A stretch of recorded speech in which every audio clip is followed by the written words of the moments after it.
PrimeIV Delray Beach helps you feel better, look better, and perform better with IV vitamin therapy.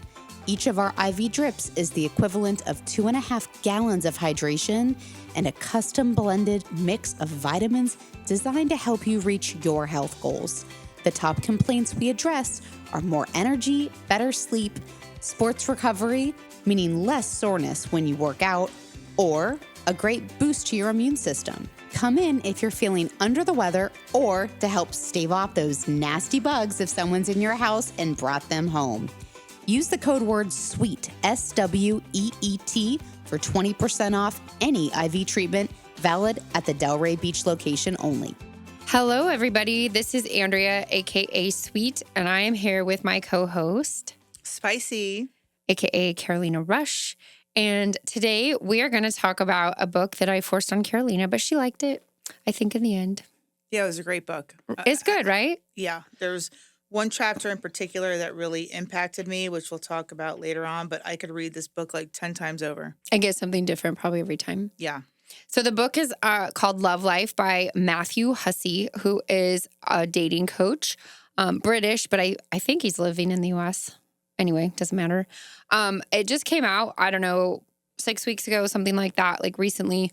And so Carolina and I agreed to read it and kind of talk about it because it's relevant to our beloved topic of having a love life and dating. Correct. And relationships and all things smushy, romantic, but from the perspective of adults. And hard and difficult also. Right.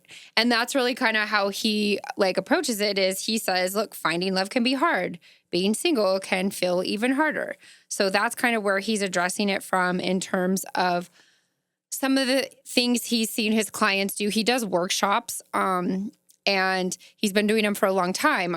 We have a mutual friend who's been to one. I won't call her out because I don't know if she cares.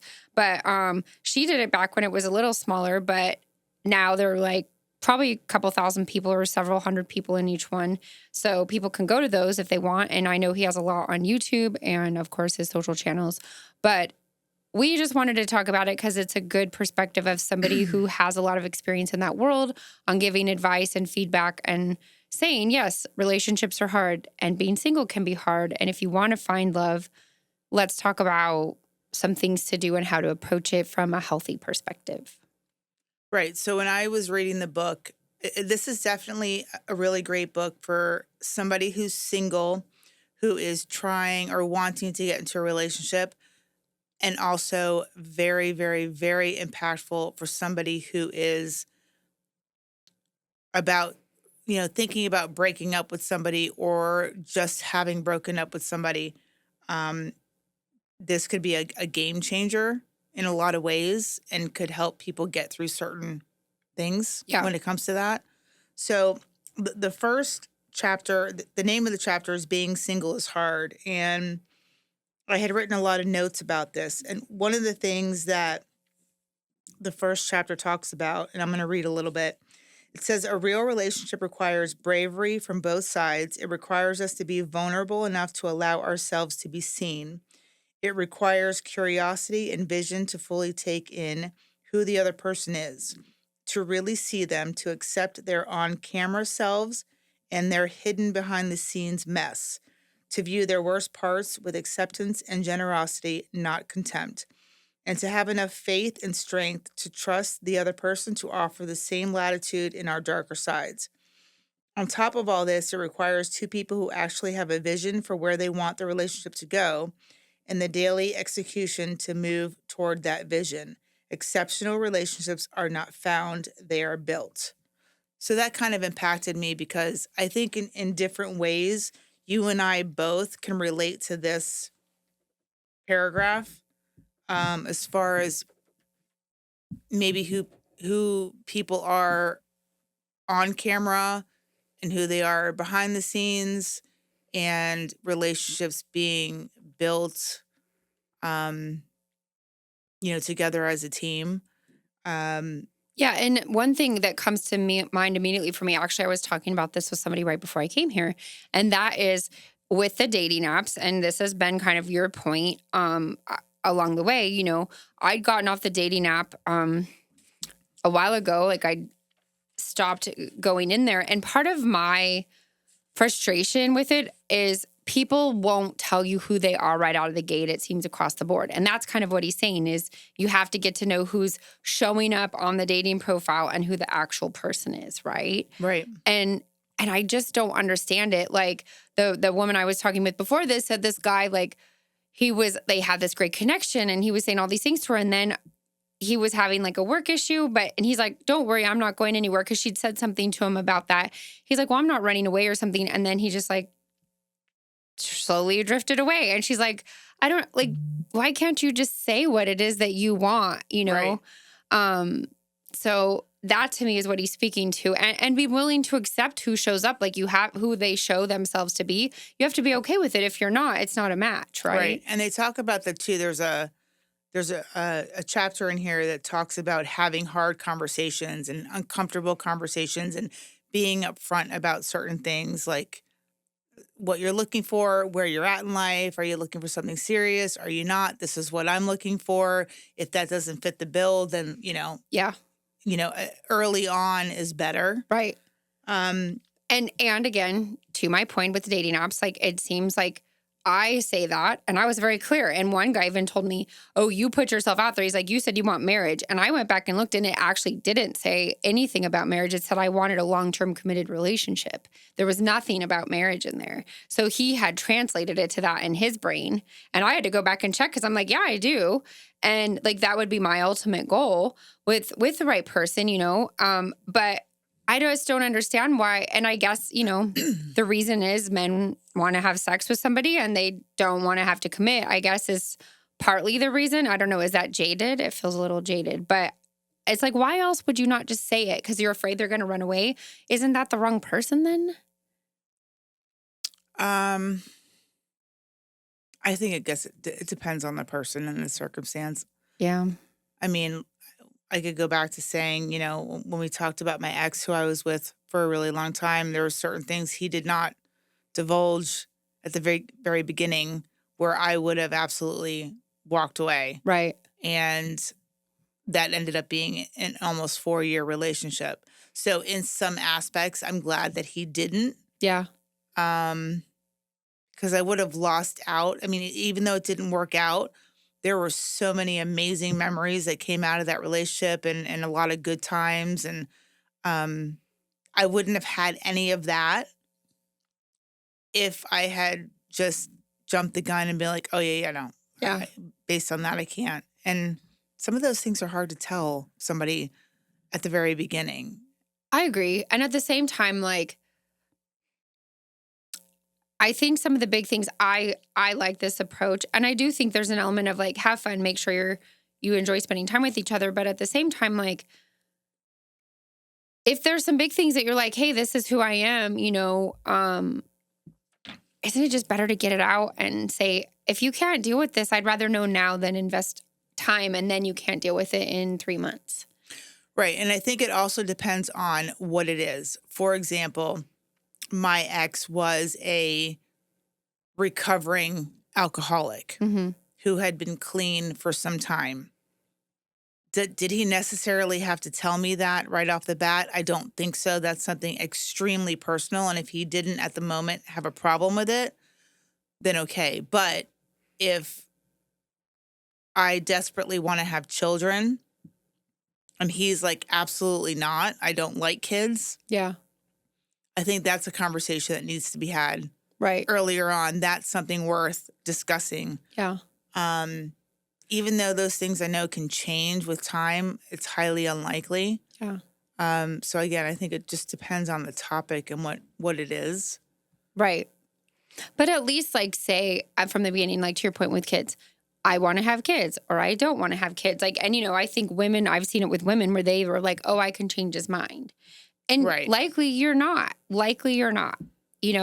So to me, that's what he's saying here is you have to see who the person is behind the facade of the dating profile or the social media profile, who we project ourselves to be in the world and who the person actually is, because that's who you will be living with. Right. Right. Yeah. And also at the same time, I don't expect when you're on a dating site, I don't expect people to put all of that in their profile. Right.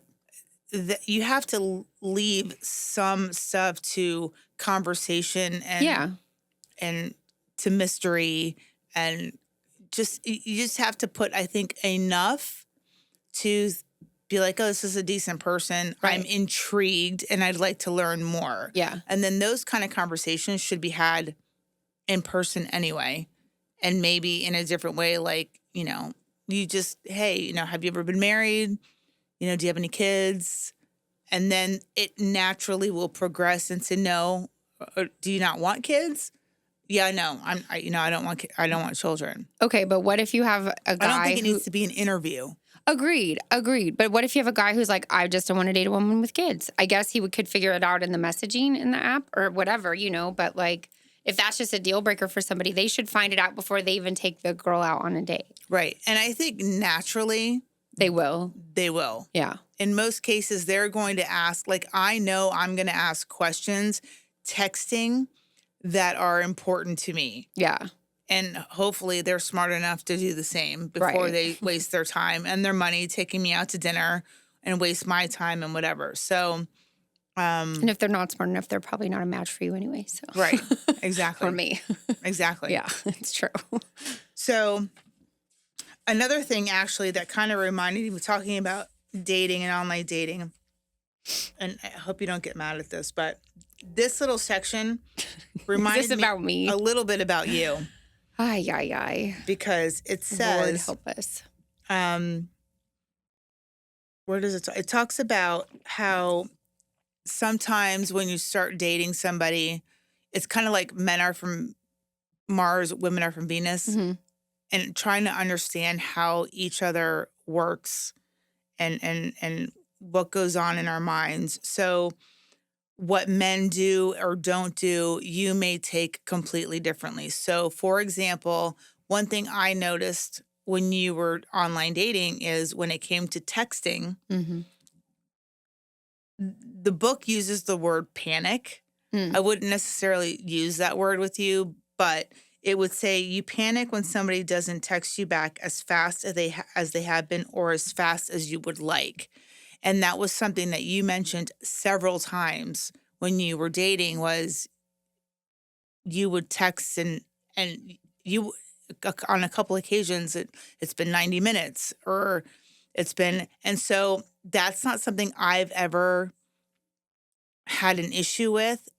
And maybe that's why it stood out to me more, is because I noticed that was something that was important to you. Yeah. Because you brought it up a few times. I mean, and you're not the only one. Yeah, for sure. It's definitely, he talks about it in the book, right? For sure. Correct. And so, and it's a thing, like, and I've had to learn, like, it is what it is. It doesn't mean that they're not responding, but let's be real. Most people, for the most part, have their phones by them pretty regularly, right? Like, maybe if you're at home and it's a Sunday afternoon or something and you're playing with the kids or whatever, you're not responding immediately, but most people have their phones on them, like, and it's not always true. There's times I don't, it's true, but you do wonder, and that's fine if they don't choose to text right away. Maybe they're working and focused, or maybe they have it on something, like, that's healthy. I actually think that's healthier. And it's something I've had to learn. And I know, too, now that it's part of the attachment style, which I'm an anxious attachment style. I think we've talked about that a little bit, right? Right. And it's something that I'm working on to move from anxious to secure, because that's my preference, to be secure. But, it's living and learning about oneself. And I feel like I'm less bothered by it at this point. And why do you feel that way? It's a good question. Well, the person I'm dating, I have a lot of confidence in him. I think that's helpful. And I just know that he'll get back to me when he can. And I really am not worried about it. I don't know. And I just think we've had very amazing conversations about the relationship and with each other. And I think that is super helpful for that anxious attachment style I've had. Like he said to me the other day, he goes, because I didn't send him a video clip and I explained to him why. I'm like, because there was something about, you may not want to choose a woman who didn't have a great relationship with her dad when she was young, which is me, right? He wasn't around a lot. whatever. I've worked a lot on it. And I was like, because I was going to be funny and send it to you and say, you sure don't want to run. And I was being funny, and he just laughed. He goes, I just think it's cute that you think you can push me away, or you can like scare me away. He's like, you can send me whatever. He's like, I just think it's cute. You think you can scare me away. That is amazing. That's an amazing response for somebody with that anxious attachment style to me. Like, he's very grounded in who he is and I think where we're at. So I think if I were to say that to somebody, and not saying that this is why he's saying it, but if I were to say that to somebody, it would be because I've heard it all and seen it all, that nothing you could do is going to surprise me or scare me, or I like at this point, I've heard so much and seen so much that everything is like, just another Monday. Right. And fair enough. I mean, I didn't ask. I just like the response. I think I've said this before, that one of my things that I've had to work on, and I have a lot, is that men leave. Like, that's always been, I think we talked about that as like one of my actual fears, besides the irrational fear of giant octopus and squid. But that has been like the fear that men leave. And yeah, they can also choose to stay. Like, there's a lot of other choices beyond that. And that's what I've had to get to. And so, I think that response really was like, oh, yeah. Like, and again, it's a different book I was reading, but they talk about women test men to make sure that they're like solid. And I don't think I'm doing it consciously with this. Do you know what I'm talking about? Like, do you know what I'm saying? Where you test a man to just make sure that he's not full of bullshit. And like, kind of like my friend that was dating that guy, he's like, oh, I'm not going anywhere. And then lo and behold, he just like disappears. But you just said men test women. No, I'm sorry. Women test men. Yeah, I said it backwards. Say, I think we do it more. I said it backwards then. Yeah. Sorry. Thank you for the correction. But yeah, women test men to make sure they're not full of shit, because so many times they have been and they're after one thing, right? Or supposedly. And so, again, I don't know if I'm doing it consciously. And I do think being in a healthy relationship with lots of really great communication can be very healing. And I feel like that is some of what's happening for me at the moment. And I've put a lot of other work into it before this, if that makes sense at all. Right. But you're not wrong. I don't like it when somebody didn't text me back. And I've also gotten mad at a previous guy I dated a long time ago, several years ago, because he freaked out because I didn't text him back. And I literally was at work. I was like buried up on a project and I couldn't text him back. And he was like, WTF, why don't you text me back? Blah, blah, blah, Right. And I was like, dude, like chill the fuck out, And so I've had it on both sides where you're like, okay, I get that this is okay. So, right. Yeah. I'm better about it. Well, that's good. That's my story. I'm sticking to it. You're learning.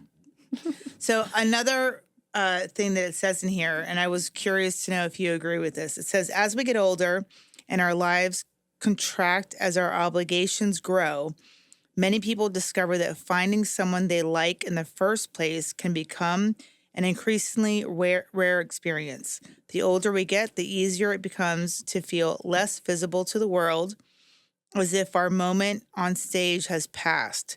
To add to that, our standards tend to be higher, or at the very least, more particular. Many of us find ourselves attracted to fewer people as we become clearer on what we are looking for. So when we meet someone we like and that person returns the attraction, it feels both rare and valuable. I agree with this 1,000%. Yeah. And we've even talked with some of our female friends about, like, you go to the bar and you try to get a drink and they don't pay any attention to you. And, the cute 20-something comes up and slides it to the bar and they're on her in a minute, right? And how they felt a little bit invisible. Like, I've heard a couple of our friends who are, in my opinion, which again, I'm not a 20-something-year-old male bartender, but I'm like, they're not ugly. Like, they're still great looking women. They're just 40s and 50s. So It is interesting that, like, I've heard that from different perspectives of you feel invisible. That's where you start to feel invisible, right? And Matthew Hussey, he's talked about this a lot on his social media videos about, he hears it a lot, that women of a certain age, they're nervous that men the same age don't see them, or they want the younger woman, right? It's real. It can be real. I think we actually experienced this as a group recently, and you might not you'll probably agree with me after I say it. But so on Friday, we went out for Kiri's birthday. Yeah. It's a group of us. And after we were at Farmer's Table, we decided to go to the meat market. Oh, yeah. And when we walked up, I immediately felt that feeling. Not that any of us were there to pick up men or anything like that. We were there just to have a drink and celebrate our friend. But the minute I walked in there, that is exactly how I felt. I felt so out of place. I felt invisible, even though that's not what I was there for. But that's a place that I would have been when I was 25. That would have been my hangout. Yeah. And I would have, been right there with the crowd. That's exactly where I belonged. And I felt like we did not belong in that place. And I really did feel like that was the first time I think I've ever felt like, oh my God, like if we were here to pick up guys, like we would be the last people that they would even look at. Yeah. I mean, if you looked around the room to see who was there. It was a scene, young and pretty to be seen. And the funny thing is, it hit me that it's called the meat market. Yeah. Because that is exactly what it is. Yeah. I was like, they're not false advertising. No. It's a double entendre for sure. Yeah, but I don't think I'll ever go back there. Yeah. We should go there sometime for like happy hour when it's not quite the peak of it and see if it's any different. Well, I mean, did you not feel... It's funny that you say that because I feel I've kind of gotten to the point of I don't really care. I will go anywhere because, again, we weren't there for that. Like, we weren't. Okay, but why did we leave? Well, the reason that I would have left is because there was nowhere comfortable to, be. But we didn't even walk inside. I mean, within 30 seconds, we all made up our mind not to be there. Well, okay, I walked up a little later. So you guys had kind of made that assessment to some extent already. But there was nowhere comfortable to be because they had a couple of the other women had been inside. And they did go inside. And there was nowhere at the bar. So they came back out to the outside bar. So, and then they were like, and it was really the birthday girl who was like, I don't like it. So, of course, if she says it, I'll leave. But I don't like it when there's one chair and there were, 5 or 6 of us and there's nowhere comfortable to be. I don't like that. That's what I don't like. Because then you're just if you feel like you have nowhere to get out of the way, per se, of the servers and stuff, I don't like that part. But I would have been fine if we'd had, seats at the bar or a little table we could have gotten. I kind of like watching that scene because it's so entertaining to me, but it's a different thing to be there for. Right. Yeah. And where we went was fun. We went and danced and it was fun. And where we went, which is Meisner. To Max's Grill. I always feel so... I don't think we've ever gone there and not had a great time. Yeah. It's true because, it's small, smaller. It's more our age. It's a mix. Well, let's be real. When we show up there, we're usually on the younger end. I mean, not really. Not really. There's a lot of people. I think it's really very close to our age. Jay and his wife and all their friends that they were with, they're all our age. There's a lot of older people The women there. that we dance with, they're usually older, actually. Some of them are older. I look around, though, and there's a lot of older men. And, they're there to try to pick up a younger woman. Let's be real. We know it. Yeah, of course. But anyway. All right. So there's another passage in here that says, too often we choose to stay in relationships because of the relationship we're having with someone in our mind and not because the one we're actually experiencing in real life is providing us with what we really want. So interesting. This took me a minute to realize what it was saying, but in retrospect, I believe this is to be 100% true. So I think a lot of the times what this is saying is the relationship that we think we're having and that we're making ourselves believe is happening is really not the relationship we're having. Yeah. We're just choosing to believe that and think that. And we're kind of, I don't know, glorifying it in our mind and making it way better than it is. Better, yeah. But that kind of makes sense from the perspective of a psychological point. We want things to be different. So our minds are going to try to make it better and justify it. Humans are amazing at justification, right? But that's a problem. It's we're not being honest with ourselves.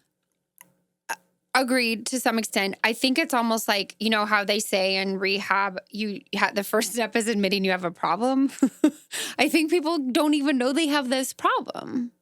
Like, that's why I'm saying. Yeah, like, you have to recognize it. In retrospect, I'm like, oh my God, I've done that. Right. But you don't think you're doing it in the moment. Right. Until something is so egregious, so like outrageous that you're like, WTF, you know, partner of mine, I can't put up with this anymore. Or there's just something that pushes you over the edge of like, you can't handle it. You know what I'm saying? And so the other thing I will say, I'm in a class right now, and we were talking about difficult conversations, and it's not relationships. This is in business. And the facilitator of the group said, what in your life has been a consequence of not being willing to have a difficult conversation? And one of the women goes, well, I was married 3 years longer than I should have been. And somebody else goes, oh, me too. Mine was 2 years.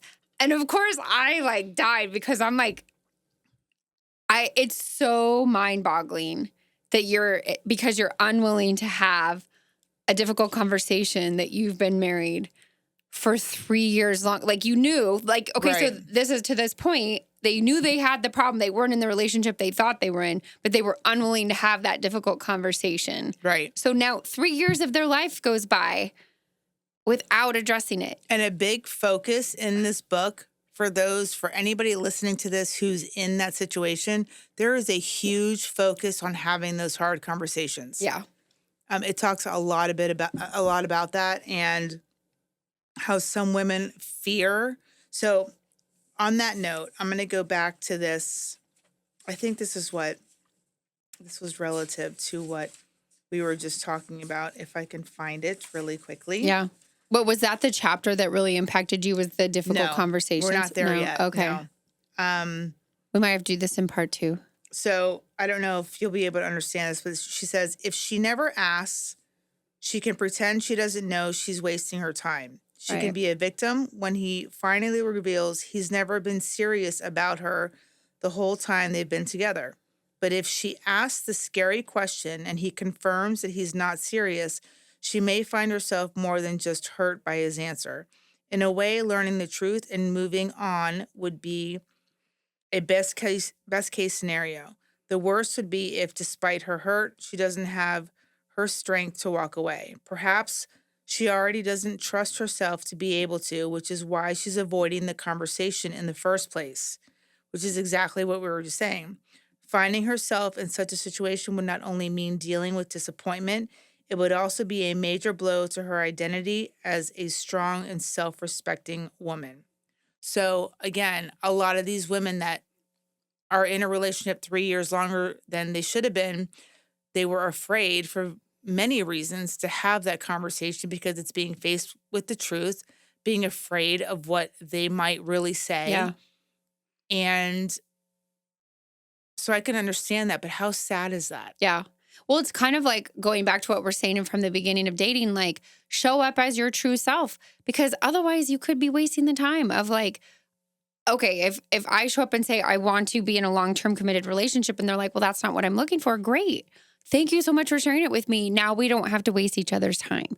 But not being willing to ask that, you don't know what the other person's intent is. I mean, that's what you were saying earlier too. And that makes sense in the beginning of a relationship. But for example, with my parents who were married for 28 years, it's not the same. Like things started to change 25 years into their relationship. And I think it changes then. You've got kids, you've been married for so long. It's so not the same situation. Your life is intertwined.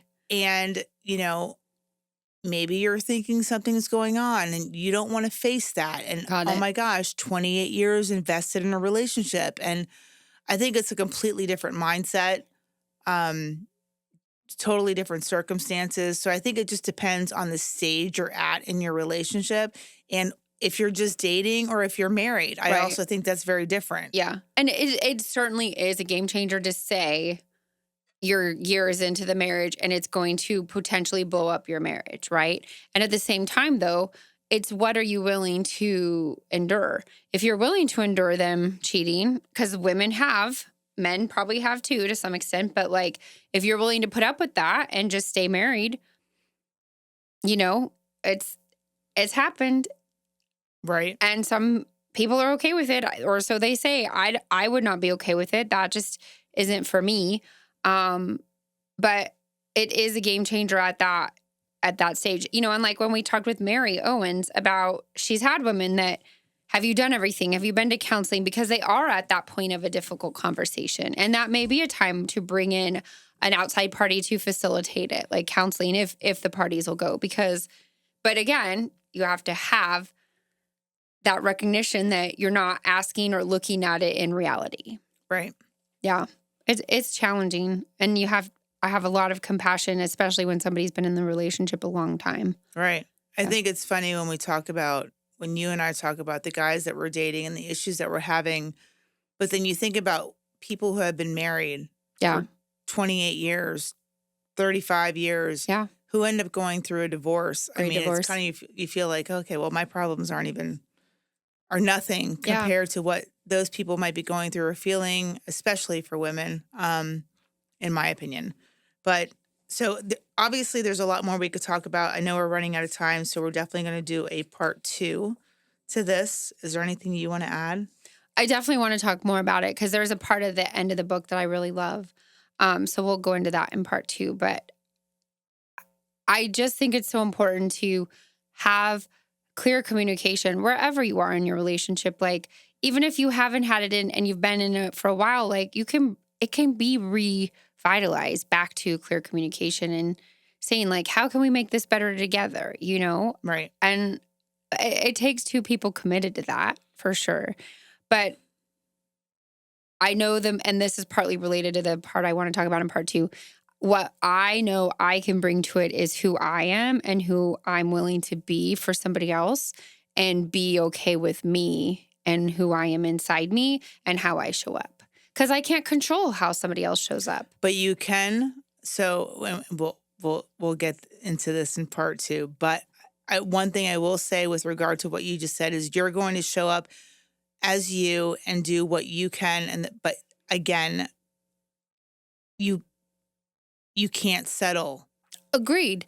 100%. And that's not saying settling. You still have to get what you expect and be out of clear, a relationship. Yes. And be clear about what I need and if that other person can provide that, right? And vice versa. Because if not, it's most likely not going to work, and it's exercise and frustration. But if you can't even say it, the other person doesn't even have a chance to provide it for you. And you and I think, very recently had this conversation. You called me and you told me you were feeling a certain way.